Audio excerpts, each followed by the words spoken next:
Well, hey guys, it's been a while since we've talked, I guess. Haven't made a video for quite a while.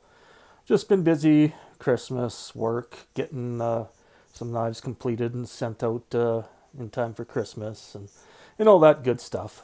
So I thought this evening would be a good opportunity to shoot a video, show you some of the things that have changed around here. Got some new tools and equipment. Got a couple more knives on the go. I'm going to do a little grinding tonight, but it's getting late. It's probably, well, past 7 anyways, so I was in the house helping the wife with some of her projects, being the good husband that I am. And now that I'm out here, yeah, I've got a few new goodies to show you guys.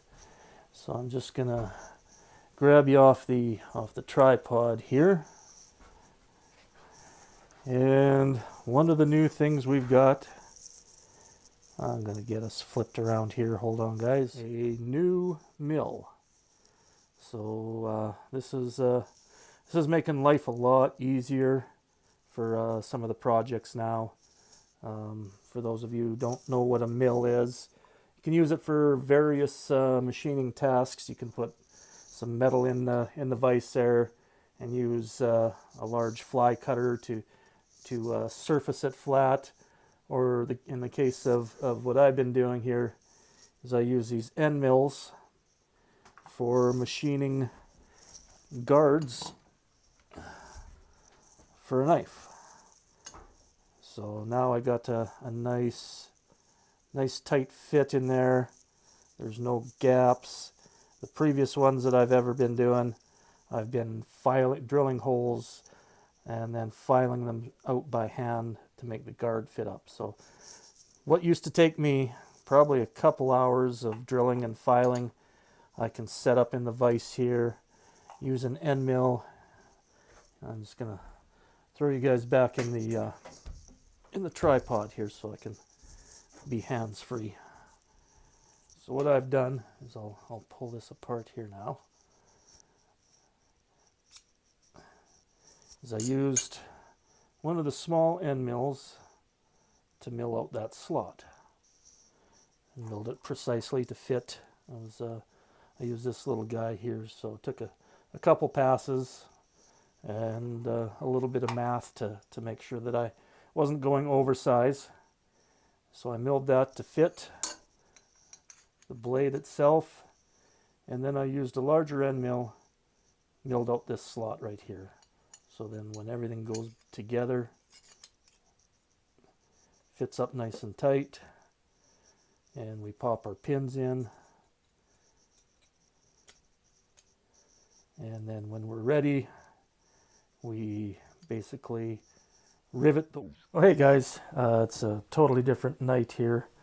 I got editing the video that I had shot where I was showing you the pins on this, and something went totally goofy with the audio and the video, so I'm just back out here to finish explaining what I'm going to do with this. So I had shown you previously that this is fit up to the knife.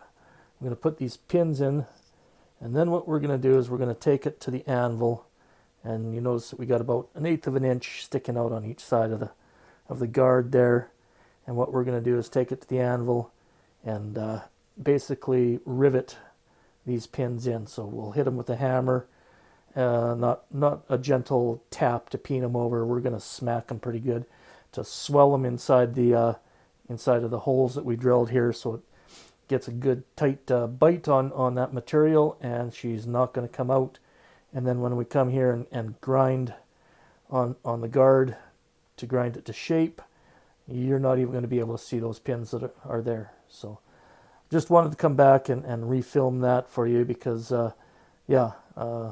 otherwise the video is not going to have any continuity. So that's what I was trying to explain at the time. So I guess now back to your regular scheduled program.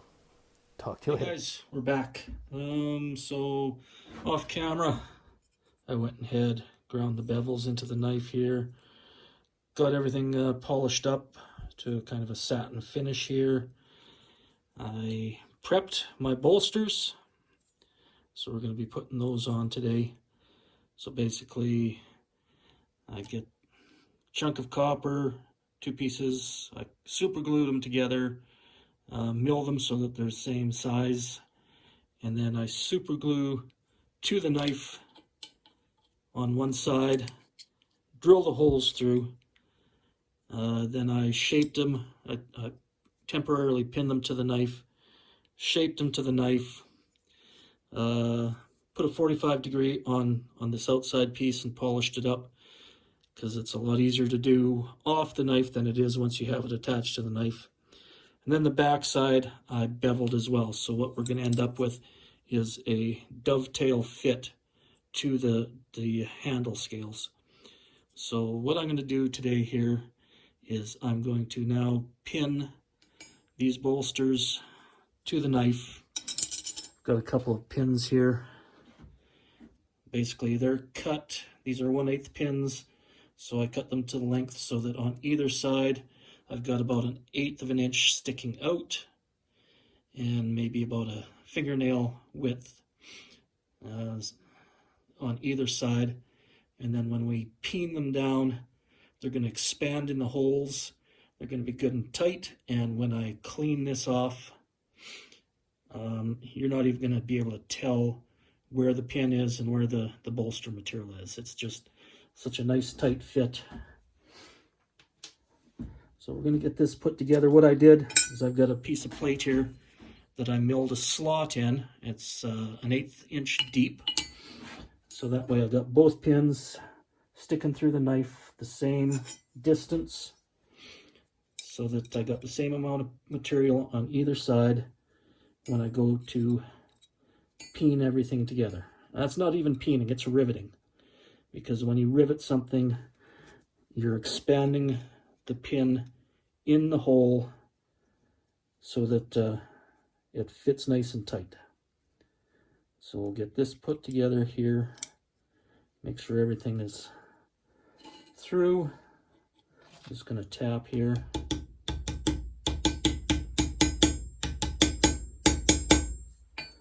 So there we go. We've got the same amount of material on either side here. Now I'm going to get a heavier hammer and make sure everything looks like it's going to fit nice and snug. Looks like it should be pretty good. Once I pound it down, it should all come nice and tight.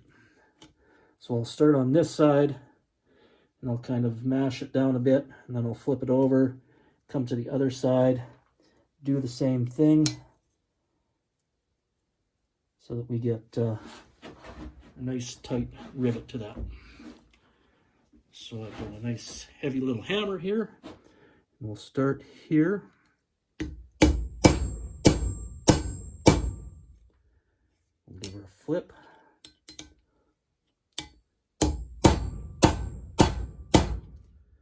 Now that I've got everything fairly set, I want to get over here a little better. Getting everything nice and tight. So everything's looking snug.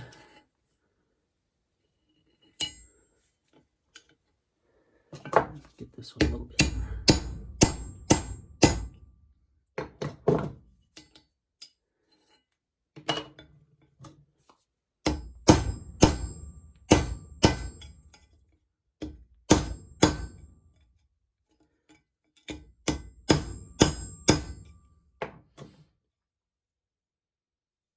It's looking pretty good.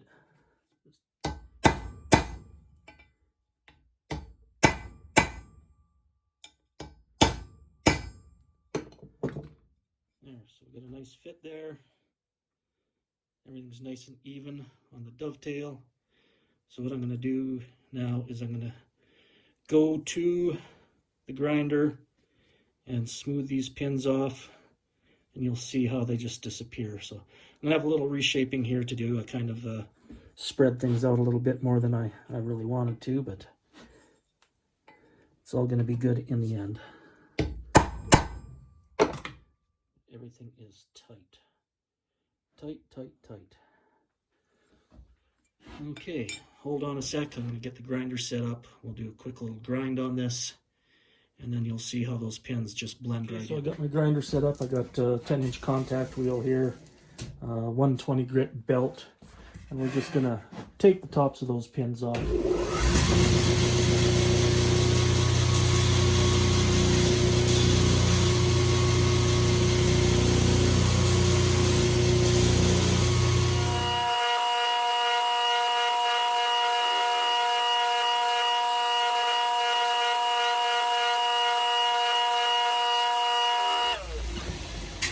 So there we have it. I'll try and focus there. There we go. So you cannot see where those pins are at all. And even once I get that ground up to even a higher finish, those pins are just going to be totally invisible. Kind of get it in a bad light here. There we go. Got a nice tight fit on the spine of the knife there. So the next step is I'm going to get some wood cut and bevel the ends of the wood so it fits up in this dovetail here. Pin them in, glue them up overnight, and then when we come back, we'll be ready to finish the handle off, and this knife will be pretty much ready to go. So yeah, when we come back, guys, we're going to be grinding the handle on this. I'll show you how I do that. I'm going to put a bit of a Coke bottle finish on it just to give it a nice textured nice handle to hold on to. So there we have it. We'll be back soon. See you next time. Morning, everybody. So last night, off camera, I glued the handle scales onto the knife here. This morning, I just quickly trimmed away any of the excess waste. And then what I'm going to do now is start profiling the handle, or I profiled the handle. Now I'm just going to start grinding the shape of the handle in. I'm going to start on the 10-inch contact wheel here with a 120 grit belt. If I find that that's just burning the material, because this is pretty dense wood. This is Mun ebony. I might have to switch up to like a 60 grit just to hog off most of that large amount of material to start with, and then blend it in with finer and finer grit belts. I'll probably work up to about a 400 grit, and then we'll go to hand sanding. So I'm going to get masked up here because the dust off of this is nasty, and we'll get to grinding this handle, and let's get her finished up, guys.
Grinding the handle up on that knife. Hit it with some sandpaper. I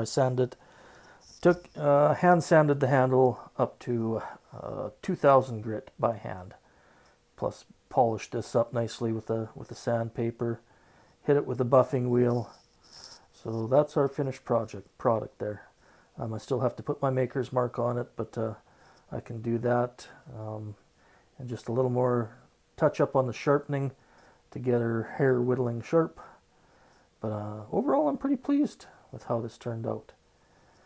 I really like this part of the handle here, the way that wood, the grain in it.